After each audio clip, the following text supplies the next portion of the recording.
श्री शिवाय नमस्तुभ्यम। नमस्कार दोस्तों, स्वागत है आपका अपने यूट्यूब चैनल पूजा और उपाय में। दोस्तों, इस वीडियो में सावन में शिवलिंग पूजा कैसे करनी है, इस विधि से आप सावन के सोमवार की पूजा भी कैसे आसानी से कम समय में कम सामान में कैसे कर सकते हैं।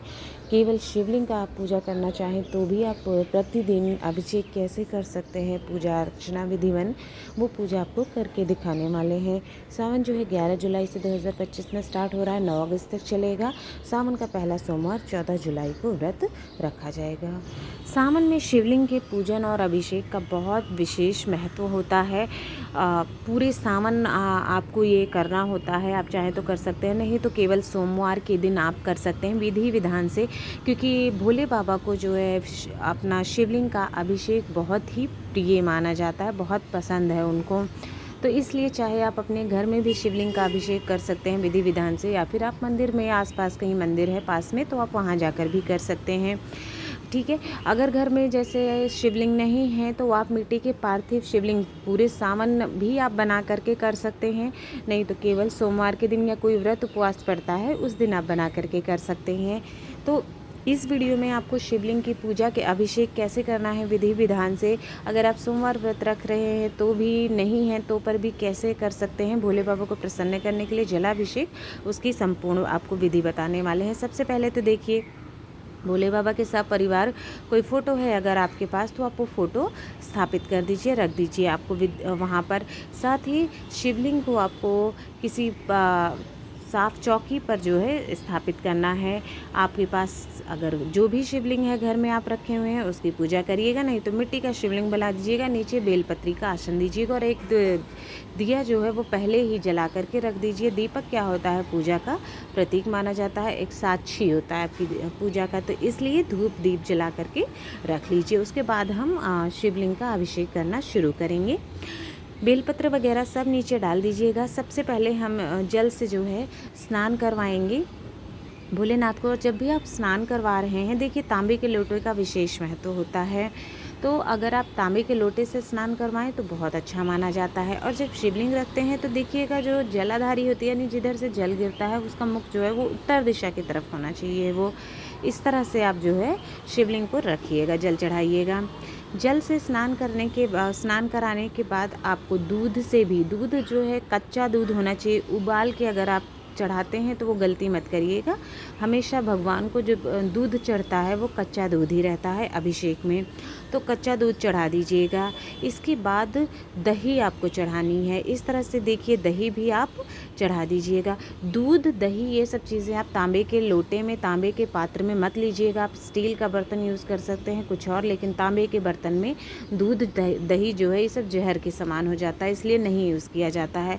तांबे के लोटे में केवल आपको जल रखना है। इसके बाद इस प्रकार से आपको शहद से ज़रूर करना चाहिए अभिषेक। शहद जो होता है मीठे में आ जाता है और घर में जो है धन वृद्धि का और माता लक्ष्मी के आगमन का सूचक माना जाता है, तो इसलिए आपको शहद से भी अभिषेक करना चाहिए। साथ ही साथ गंगा जल से स्नान करवा देना चाहिए। आप चाहें तो गंगा जल उस लोटे में मिला लीजिए जो तांबे का लोटा है, क्योंकि गंगा जल भोले बाबा को अति प्रिय होता है। और अंत में आपको शुद्धोदक स्नान करवाना है, अर्थात कि शिवलिंग को इस तरह से साफ़ कर देना है। जो भी आपने अभी तक अभिषेक किया है पंचामृत से, उन सभी से को साफ़ कर देना है। और जो नीचे जल अभिषेक करने के बाद बचता है उसको कहीं भी नहीं फेंक दिया जाता है, उसको आप किसी पौधे में डाल दीजिए। गमले वगैरह हैं आपके पास, या साफ़ मिट्टी जहाँ पौधे लगे हैं वहाँ डाल दीजिए, जहाँ कोई गंदगी ना हो, किसी का पैर ना पड़े, ऐसी जगह पर आप उस जल को डाल दीजिएगा और शिवलिंग को साफ़ कर लीजिएगा। स्नान आदि के बाद में अच्छी प्रकार से स्नान करवाने के बाद, जब आप स्नान करवा रहे होते हैं तो आपको भोले बाबा के मंत्रों का उच्चारण करना है। आप ओम नमः शिवाय बोल सकते हैं, या हर हर महादेव बोलते रहिए, या श्री शिवाय नमस्तुभ्यम, जो भी आपको चाहें वो उच्चारण करते रहना है और अभिषेक करते रहना है। इस तरह से अभिषेक करने के बाद अब आपको भोले बाबा का श्रृंगार करना होता है विधि विधान से। जल हटाने के बाद आप इस तरह से देखिए 3 पत्तियों वाला बेलपत्र लीजिएगा। अगर कोई पत्ती जैसे खंडित वगैरह है, 2 पत्तियाँ हैं तो वो मत चढ़ाइएगा, खंडित बेलपत्र नहीं चढ़ाया जाता है। 3 पत्तियों का जो समूह होता है ऐसा ही बेलपत्र चढ़ाया जाता है। और भोले बाबा के श्रृंगार में सबसे प्रमुख बेलपत्र ही होता है।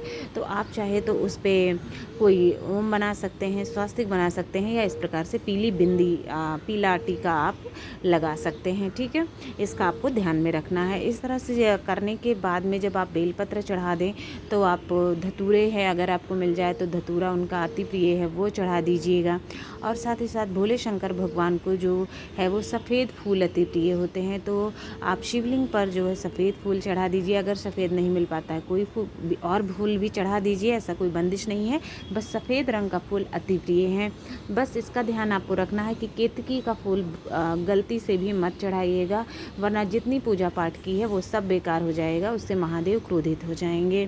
तो केतकी का फूल आपको गलती से भी नहीं चढ़ाना है, बाकी सभी फूल आप चढ़ा सकते हैं। फिर आपको जो भी मदार का फूल मिल जाए तो बहुत अच्छी बात है, डाक के पत्ते मिल जाते हैं, शमी पत्र मिल जाता है, ये सारी चीज़ें आप चढ़ा दीजिएगा। इसके साथ ही साथ में आपको दोस्तों जो भी चीज़ें शिवलिंग के चढ़ाने के लिए मिल जाती है वो सब चढ़ाइएगा। साथ ही साथ में आपको जैसे कि अक्षत है, अक्षत आप चढ़ाइएगा, वो अति प्रिय है। अक्षत चढ़ाने में इस बात का आपको प्रमुख रूप से ध्यान देना है कि अक्षत खंडित नहीं होने चाहिए, अक्षत जरूर चढ़ाना चाहिए, जो आपके पितरों को भी तृप्ति देता है, इससे पितृदोष भी दूर होता है। साथ ही साथ भोले बाबा को भी अति प्रिय माना जाता है। उसके साथ ही साथ आप काला तिल चढ़ाइएगा, जो पितरों के लिए होता है। ठीक है, तो काला तिल जो है शनिदेव को भी प्रसन्न करता है, इन सब चीज़ों के लिए काला तिल चढ़ाया जाता है। अनाज, बाकी के अनाज भी कई चढ़ाए जाते हैं अलग अलग मनोकामना पूर्ति के लिए, तो वो आप अपने हिसाब से, जैसे कि गन्ने का जूस भी चढ़ाया जाता है, वो धन प्राप्ति के लिए चढ़ाया जाता है, तो वो चढ़ा दीजिएगा। उसके बाद रुद्राक्ष आपके पास है तो वो रुद्राक्ष भगवान भोलेनाथ को चढ़ा दीजिएगा शिवलिंग पर, नहीं तो माला है तो वो चढ़ा दीजिए। इसके साथ ही साथ में जनेऊ है तो जनेऊ चढ़ा दीजिए, नहीं है जनेऊ तो जो मौली होती है कलावा, उसी को आप 7 बार लपेट लीजिए और उसी को जो है जनेऊ के रूप में चढ़ा दीजिएगा। अगर जनेऊ है तो बहुत अच्छी बात है। इसके साथ ही वस्त्र के रूप में आप मौली को चढ़ा सकते हैं विधि विधान से। तो इस प्रकार से जो है भोले बाबा का पूरा श्रृंगार हो जाता है, शिवलिंग का विधि विधान से पूजा होती है। अगर आप मंदिर जाके ये पूजा कर रहे हैं बहुत ही अच्छी माना जाएगा, क्योंकि कुछ भी हो मंदिर के शिवलिंग में प्राण प्रतिष्ठा हुई रहती है, पर आपको इसी विधि से करना है। अगर मंदिर किसी कारणवश नहीं जा पा रहे हैं, घर में कर रहे हैं, तो घर में अपने शिवलिंग की विधि विधान से इसी प्रकार पूजा अर्चना करें। बाकी की पूजा आप भोग सामग्री अपने हिसाब से अर्पित कर दें भोले बाबा की, उसके बाद आरती कर लीजिए। ठीक है, भोग प्रसाद फल फूल जो भी मिल जाता है और वो सब करने के बाद में आपको अपनी भूल चूक के लिए क्षमा याचना मांगनी चाहिए। हर हर महादेव।